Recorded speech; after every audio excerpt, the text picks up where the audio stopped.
Here's something every ADHDer needs to hear and know. You're already trying harder than anyone will ever understand, and trying harder is not the solution. If you've spent your life pushing, masking, hustling, or feeling like you should just be able to do it, this episode is going to be a sigh of relief because today on Phenomenally ADHD, we're breaking down the invisible effort your brain invests and why what you need is not more willpower.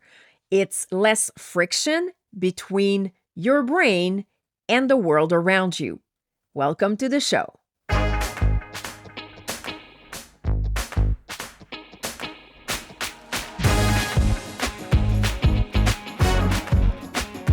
Welcome to Phenomenally ADHD. I'm Zarina, your host, ADHD and Money Coach, creator of Unlock Your Financial DNA, a process that helps you transform your relationship with money that is designed for ADHD brains. I'm also an unapologetic Gen X ADHDer. If you're anything like me, you like taking on new challenges. But any challenge with ADHD, parenting, work, personal growth, school, it has a different feel. The truth is, ADHDers try harder than anyone realizes. Kids, teens, adults, we're all doing mental gymnastics behind the scenes. And once you understand that invisible effort, everything or a lot of things about ADHD start to make more sense. And I really hope that this helps you put words on what you may be feeling or experiencing. So, how this invisible effort really hit me is through the university course I am taking right now. It's 100% online, self-paced, which is good, no classmates. And for the first time, I'm studying knowing I have ADHD, and that awareness changes everything. Now, I actually see ADHD play in real time. Like this time when during an assignment, I'm staring at the screen, juggling way too much information, don't know how to structure my thoughts and ideas, and my brain is just spinning. And then I realized that I spent a lot of time, like way too much time on just one question. And then the pressure just hit me. I had a lot of questions to answer still, but my brain was just unable to function. I just found myself in this spiral, the inner self-talk that kind of kicks in saying, this is not so complicated. You should be able to do this. Get it together. Why can't I just figure this out? And something clicked because I'm aware of how ADHD shows up. And something that is known to be true with ADHD is that we can be excellent under pressure. Like we can perform really well. And I decided to tap into that. That really just interrupted the spiral I was in. And then I just went one question after the other. And of course, they weren't multiple choice. That would have been easy. But I just answered a number of questions in record time, which really showed me that when we don't let ADHD challenges take over, that's when we can hack our brain so that it's easier for us, like literally. But after completing the assignment, though, that was a different story. I freaked out, literally. I was so overwhelmed and frustrated because I didn't have enough time to finish, and I did blame myself for being unprepared when it was the complete opposite. Like I did take the time to prepare for this exam, but somehow I couldn't see that. The time pressure panic, the difficulty starting or organizing ideas, the information overwhelm. These are just not school related. They're ADHD that show up everywhere in work deadlines, laundry piles, forms that we can't fill out, parenting tasks, creative projects, avoiding emails or paying bills, feeling overwhelmed because there's too much to do, or it can be your kid melting down over homework, the tasks that you just can't seem to start. But here's what I did the second time this happened. So yes, within a few weeks, I had another exam and I did again run out of time. I didn't have time to fully and completely answer all the questions. But what I did differently this time is that I just let the tears roll down my cheeks, gave myself time to regulate my emotions. And I also decided to focus on what went well, as I know that what we pay attention to expands. I also took the time to acknowledge that ADHD challenges come from a lot of invisible effort due to underperforming executive functions. So just taking this different route really helped me not get into this panic afterwards like I did the time before, because the internal load can look like this. Trying to find the starting point, trying to filter 10,000 details at once, trying to stay focused when your brain just doesn't want anything to do with it, trying to manage overwhelm, trying to not to panic, trying to regulate emotions in the moment, and trying to look fine when internally you're under the impression that you are wrestling a freaking octopus. That's what it can look like. And all of this can also happen at the same time. From the outside, we maybe look distracted, unmotivated, slow, unfocused. And that's total BS, because that's not what is actually happening. Inside, it's work, it's effort layered on effort. It's everything we've got just to stay in the game, and it's exhausting. Now, if you're thinking, wow, this is me, like this is so me, and I'm just tired of it, I want support that actually works with my brain, then I would so love to work with you, because the answer is not to exhaust yourself by working harder.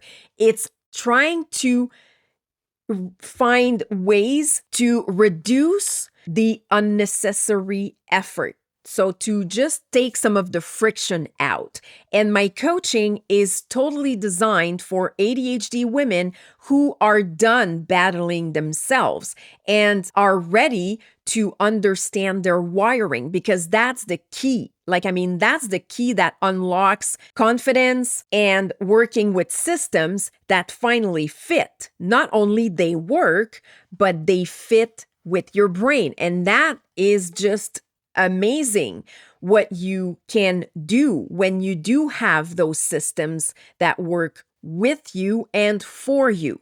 So if you want that kind of support, click the link in this episode's description and book a call. We'll talk about what's going on, what you need, and whether coaching is the right next step for you. Now, one thing about challenges that I love to remind myself is that it's making me mentally and emotionally stronger. When we're pushed out of our comfort zone, we learn and we grow. We discover aspects about ourselves we didn't even know existed. We see how talented and resourceful we are. This university course I am taking right now, when it comes to education, it's the hardest thing I've done since my journalism course back in 1993. And the main reason why it was so difficult back then was because it was the first time I was actually going to school in English. All my education I did in French. So the language wasn't a barrier, but learning in a second language came with a lot of challenges. And need I remind you that back then, I didn't know I had ADHD. I was facing the same challenges, I just wasn't aware of that. This university course has taught me so much about myself, what I believe I'm capable of doing, learning new ways to work with my brain, becoming more confident in my abilities, even when self-doubt shows up. And knowing that despite the challenges, it's possible to thrive with ADHD. I've never been more convinced and more sure about that. It's helping me develop and build new skills and competencies. It's showing me that navigating a system that's not designed for my brain doesn't mean that success is out of reach.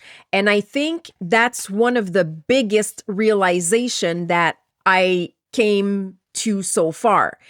Going through this allows me also to heal from childhood trauma, especially when it comes to education. It's triggering so much emotions, beliefs, things that I've internalized and wasn't aware I was still carrying.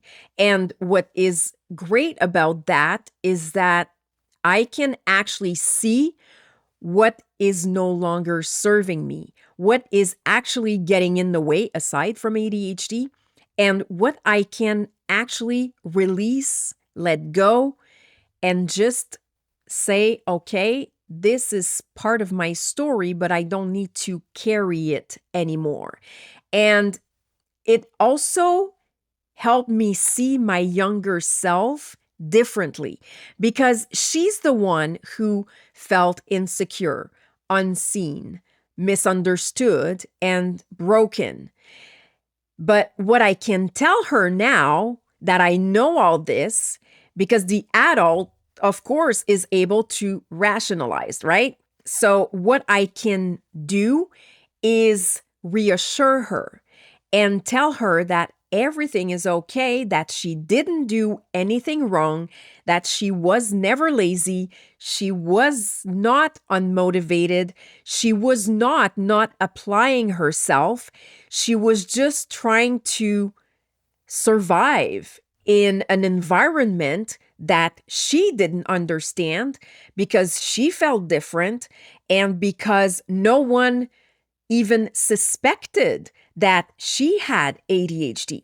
And the great thing about awareness is that it changes how you see yourself, your adult self, and the little girl that you were, the teenager that you were, the young adult that you were.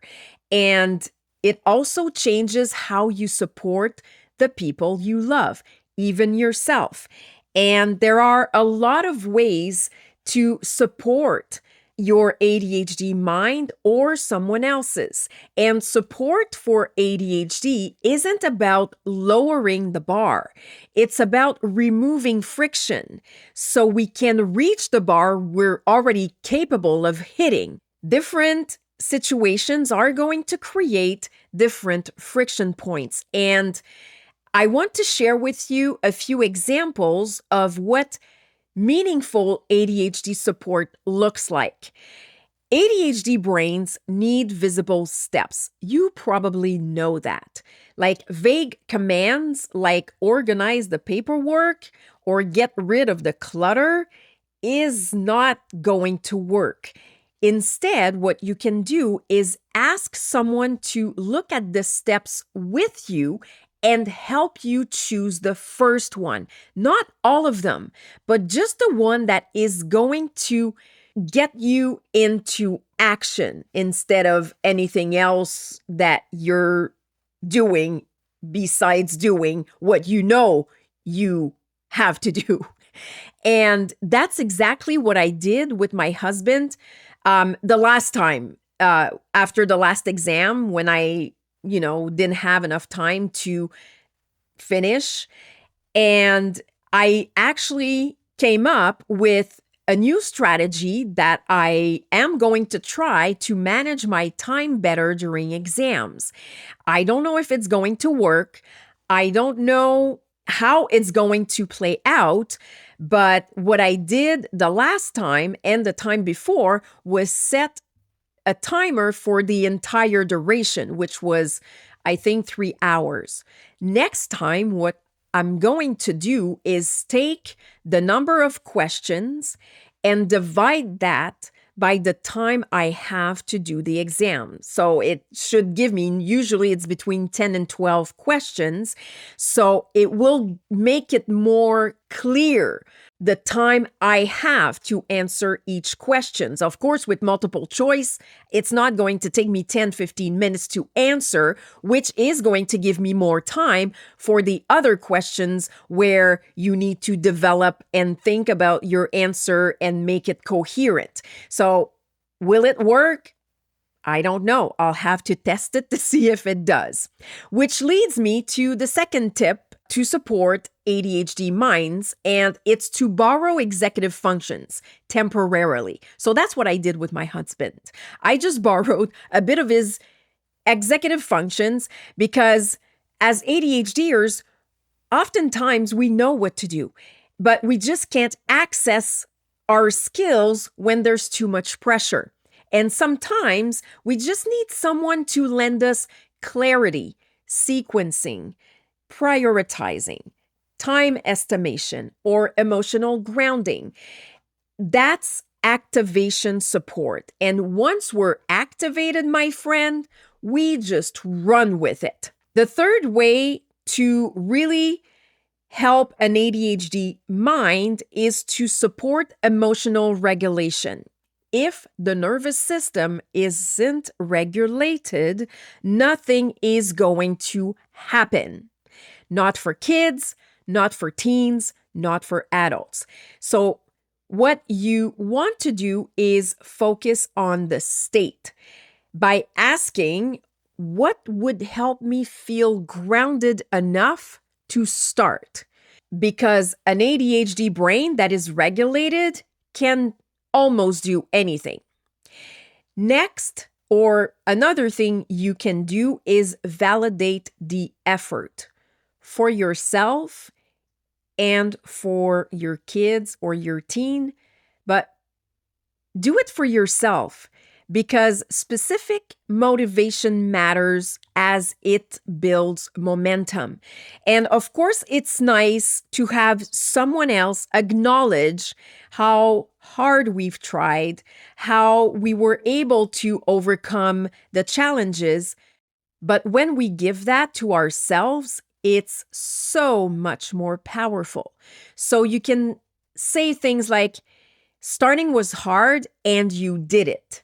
You stayed with it even when it felt chaotic.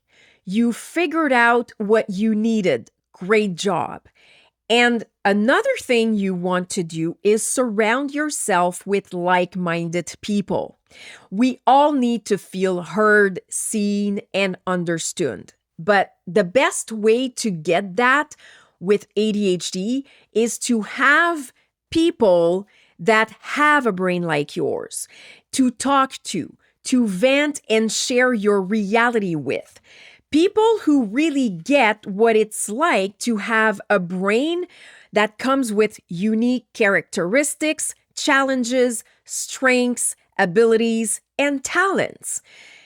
When we support ADHD minds properly, the whole story changes and you're doing better than you think. Well, that's a wrap, my friend. I sincerely hope you've appreciated this episode. If you did, share it with an ADHDer that might need to hear this message I shared today and those tips to help them not try harder, but try to reduce the friction so that they can actually just have it easier. And make sure you hit follow or subscribe so we can keep on rewriting the ADHD narrative together, because it's no fun doing this all by myself. Thank you so much for spending this time with me. I truly appreciate you. Until next time, keep on rocking that badass and phenomenal brilliance of yours. Sending lots of love your way, and we'll catch you in the next episode.